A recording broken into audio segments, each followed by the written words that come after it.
Hello everyone, welcome to my channel. आज इस video में हम एक simple yet effective price action strategy को सीखेंगे। ऐसा स्ट्रेटजी जो गिरावट के बाद एक स्टॉक में आपको स्ट्रॉन्ग एंट्री पॉइंट आइडेंटिफाई करने में मदद करेगी। इस स्ट्रेटजी के 3 सिंपल स्टेप्स हैं। आइए चलते हैं स्टेप नंबर 1 पे। आपको ऐसा स्टॉक ढूंढना है जो अपने स्विंग हाई से ऑलमोस्ट 30 to 40% मिनिमम करेक्ट कर चुका हो, और ये जो गिरावट होगी वो 60% से ज्यादा की नहीं होनी चाहिए। अब चलते हैं स्टेप नंबर 2 पे।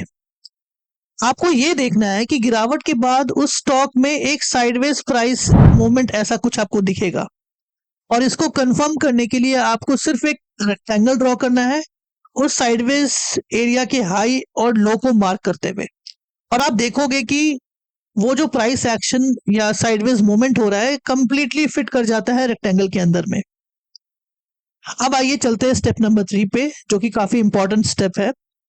यहां आपको ये देखना है कि जब प्राइस इस रेक्टेंगल से बाहर निकलने की कोशिश करेगा तो वो जो कैंडल बन रही होगी ब्रेकआउट वाली, उस पे वॉल्यूम कैसी आ रही है और उसका साइज कैसा है। पहले हम साइज की बात कर लेते हैं। जो कैंडल टाइप होगा वो एक आपको बड़ा बार हो, बिग बार हो तो काफी अच्छा है, और बुलिश बार आप बोल सकते हो, और उस पे कम से कम विक होनी चाहिए। अब आते हैं वॉल्यूम पे, बिकॉज ये थोड़ा डिटेल में मैं आपको समझाना चाहूंगा। आपको देखना है कि जो ब्रेकआउट कैंडल पे जो वॉल्यूम बन रही है वो at least 3 to 4 times the average volume of last 15 to 20 days की होनी चाहिए, बिकॉज हम यहाँ पे डेली टाइम फ्रेम यूज कर रहे हैं। और यहाँ पे एक कैच है जिसको आप एडवांस कॉन्सेप्ट बोल सकते हो। आपको सिर्फ ब्रेकआउट कैंडल पे वॉल्यूम को नहीं देखना है, आपको देखना है कि ब्रेकआउट कैंडल के जो पहले 2-3 कैंडल बनी है उस पे भी वॉल्यूम कैसा आ रहा है।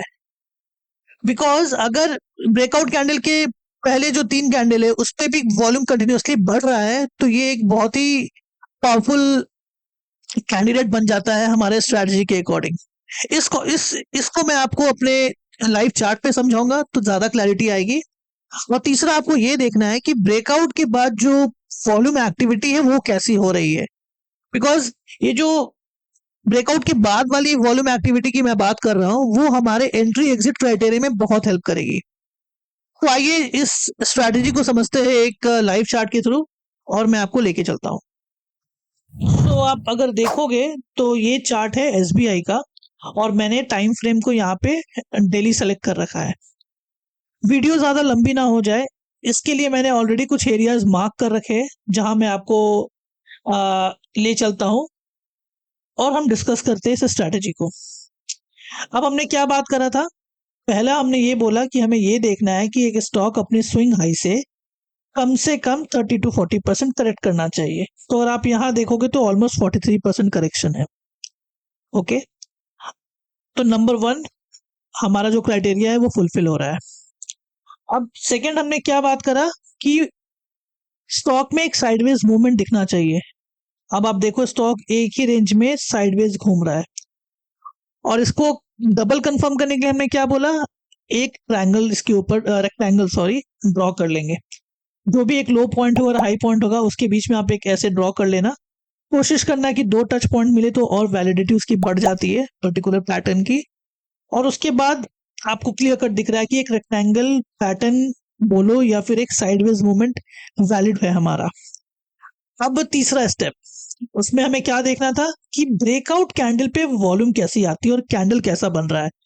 ये देखो, ये कैंडल ब्रेकआउट पार्शियल दिया क्योंकि ये एक रेसिस्टेंस था तो वॉल्यूम थी, बट जो नेक्स्ट कैंडल बना वो देखो, एक तो गैप अप के साथ खुला, उसको हम अभी बात नहीं करेंगे, बट फॉर योर इन्फॉर्मेशन एक गैप अप खुला which shows a extreme bullish activity, और वॉल्यूम देखो। तो तीनों कंडीशन यहाँ हमारे सेटिस्फाई हो रहे हैं, राइट। और उसमें जो एक ट्रिक वाला पार्ट था वो क्या था, उसके जो ब्रेकआउट कैंडल है उसके लास्ट 5-6 कैंडल में वॉल्यूम की एक्टिविटी क्या चल रही है, राइट। तो आप अगर देखोगे ध्यान से तो देखो वॉल्यूम कैसे बढ़ रहा है। I mean look at the volume, ये एक क्लासिकल टेक्स्ट बुक एग्जाम्पल है। वॉल्यूम बढ़ रहा है, प्राइस भी ऊपर जा रहा है, एंड दैट्स योर साइन कि this could be a valid breakout. तो अब हमने ये तो समझ लिया कि स्ट्रैटेजी क्या है, आइडेंटिफाई कैसे करते हैं, और हमने चार्ट पे भी देख लिया। अब हम डिस्कस करते हैं कि इसमें एंट्री और एग्जिट कैसे प्लान करेंगे। तो एंट्री जैसे मैंने बात करी थी, पहला 50% तो आप इस कैंडल पे बनाओगे। उसके बाद आपको क्या करना है, जो नियरेस्ट एक अच्छा स्विंग होगा, अच्छा स्विंग जहां पे ज्यादा कंसोलिडेट किया है और वहां से जब ऊपर निकला है, वो आपका स्टॉप लॉस होगा।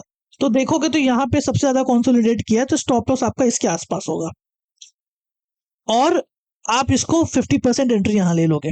अब क्या है, आपको इसको चलने देना है। अब आप देखोगे, हमने ये बोला कि ब्रेकआउट कैंडल के बाद का वॉल्यूम एक्टिविटी कैसा हो रहा है। तो अगर आप देखोगे, सेल ऑफ तो मार्केट में आ रही है, बट वॉल्यूम एक्टिविटी ज्यादा नहीं है, और जैसे फिर से एक ग्रीन कैंडल बनी, वॉल्यूम पिक कर रही है।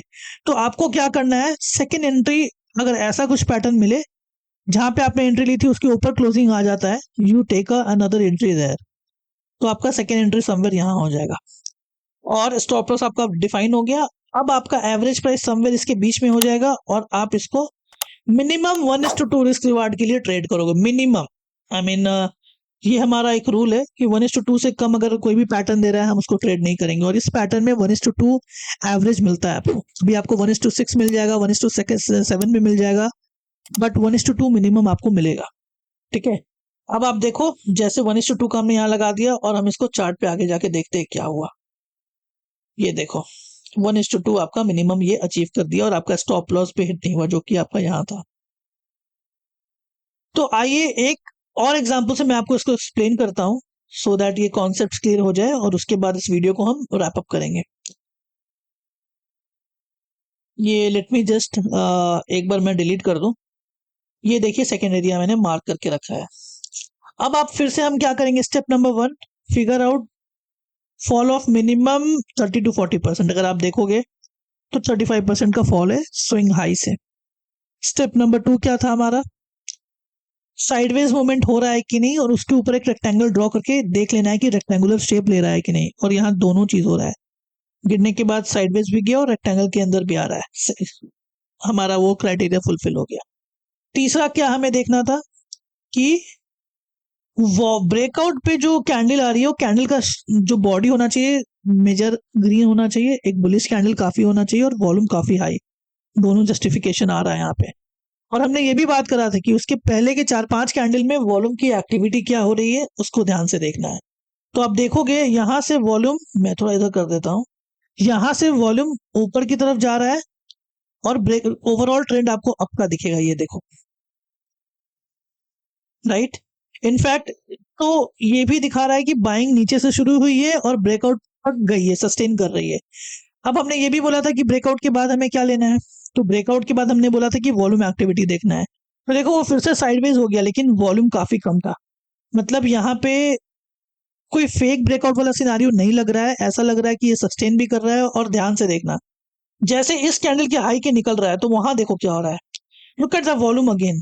तो एक बार तो यहाँ पे अच्छे से बाइंग हुई, थोड़ा सा मार्केट पॉज किया, और फिर अच्छे से बाइंग होने लगी। तो आपको क्या करना था, फिर से 50% एंट्री यहाँ लेना था, and 50% entry somewhere here upon upon I mean इसके कंफर्मेशन पे। और हमें स्टॉप लॉस कहाँ डालना है, मेजर स्विंग लो जहां पे मार्केट ज्यादा देर कंसोलिडेट किया था, वो क्या होगा, इस जोन के आसपास ले सकते हो आप। और उसके बाद आप देखो, एक यहाँ पे 1:2 के लिए हमको इसको ट्रेड करना है। तो ये हमारा फाइनल एंट्री हो गया। रिस्क रिवार्ड हमारा 1:2 के लिए हम इसको करेंगे मिनिमम। उसके बाद हम देखते हैं क्या हुआ मार्केट में। 1:2 मैंने कर दिया मिनिमम। इसको धीरे से चेक करते हैं, और आप देखो 1:2 का रिस्क रिवार्ड अचीव हो गया। आप देखोगे तो इसके बाद ये रुका नहीं है, mean it went all the way and gave you more than 1:2, but मैं वो हाईलाइट नहीं करना चाहता हूँ, that's not important. Important is to learn the minimum risk reward क्या मिलता है, एक सिस्टम मिनिमम क्या दे सकता है। मैक्सिमम तो कुछ भी हो सकता है, हमें मैक्सिमम नहीं देखना, हमें मिनिमम देखना है कि मिनिमम इतना मेरे को अचीव होना चाहिए, 1 रुपए के बदले 2 रुपए कमाना है। तो ये एक सेकेंड एग्जाम्पल हो गया। So that's all about this strategy. अगर आपको ये स्ट्रैटेजी पसंद आया हो, do let me know. And आने वाले समय में और भी मैं ऐसे बेसिक्स कॉन्सेप्ट पे वीडियोस बनाऊंगा, बहुत ही सिंप्लीफाइड वे में, जो कोई भी समझ सकता है और कोई भी उसको इम्प्लीमेंट कर सकता है। So thank you everyone and मिलते हैं अगले वीडियो में।